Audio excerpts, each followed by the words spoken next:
sebuah desa yang tenang dan damai di antara hamparan sawah hijau dan angin yang berbisik pelan, hiduplah seorang gadis bernama Bawang Putih. Ia dikenal sebagai gadis yang baik hati, lembut, dan penuh kesabaran. Namun di balik senyumannya tersembunyi kehidupan yang tidak mudah. Sejak ayahnya meninggal dunia, Bawang Putih harus tinggal bersama ibu tirinya dan saudara tirinya, Bawang Merah. Berbeda dengan Bawang Putih, Bawang Merah adalah gadis yang manja, pemalas, dan penuh iri hati. Sementara ibu tirinya sering memperlakukan Bawang Putih dengan kejam.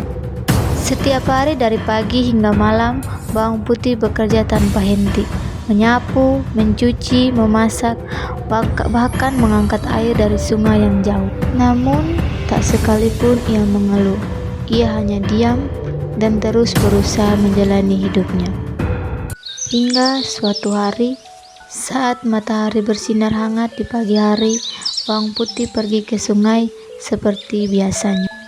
Airnya mengalir jernih, burung-burung berkicau, semuanya tampak begitu damai. Namun, tanpa diduga, sebuah pakaian hanyut terbawa arus. Tidak! Bawang Putih terkejut, jantungnya berdebar kencang. Ia tahu jika ia pulang tanpa pakaian itu, ia pasti akan dimarahi. Tanpa berpikir panjang, ia segera menyusuri sungai, melangkah semakin jauh dan semakin jauh, hingga akhirnya ia bertemu dengan seorang nenek tua. Nenek itu memegang pakaian yang hanyut tadi. "Apakah ini milik Nak?" tanya nenek tersebut. Dengan sopan, Bawang Putih menjelaskan semuanya, tanpa berbohong, tanpa menyembunyikan apapun. Nenek itu tersenyum. Ia melihat ketulusan di hati Bawang Putih. "Jika kamu ingin mengambilnya, bantulah aku sebentar." Dan tanpa ragu sedikit pun Bawang Putih mengaku.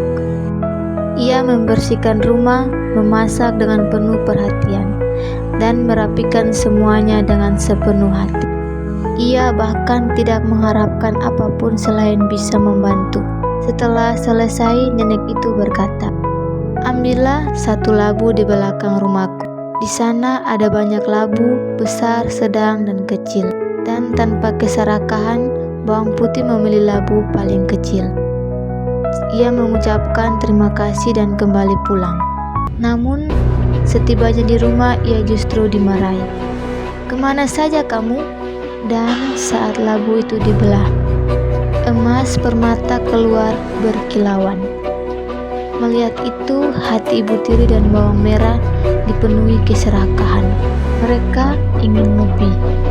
Keesokan harinya, Bawang Merah melakukan hal yang sama, menghanyutkan pakaian dengan sengaja. Ia bertemu nenek itu namun tanpa sopan santun.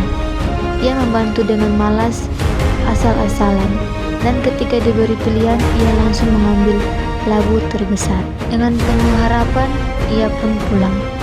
Labu itu dibelah. Malahan dalam labu itu bukan emas yang keluar, tetapi melainkan ular yang sangat banyak. "Ah!" teriak Bawang Merah. Mereka berteriak ketakutan, panik. Dan saat itulah mereka menyadari bahwa keserakahan hanyalah membawa bencana, dan kebaikan hati akan selalu berubah kebahagiaan. Sejak saat itu mereka mulai berubah, dan Bawang Putih tetap menjadi gadis yang baik hati, karena kebaikan tidak pernah sia-sia.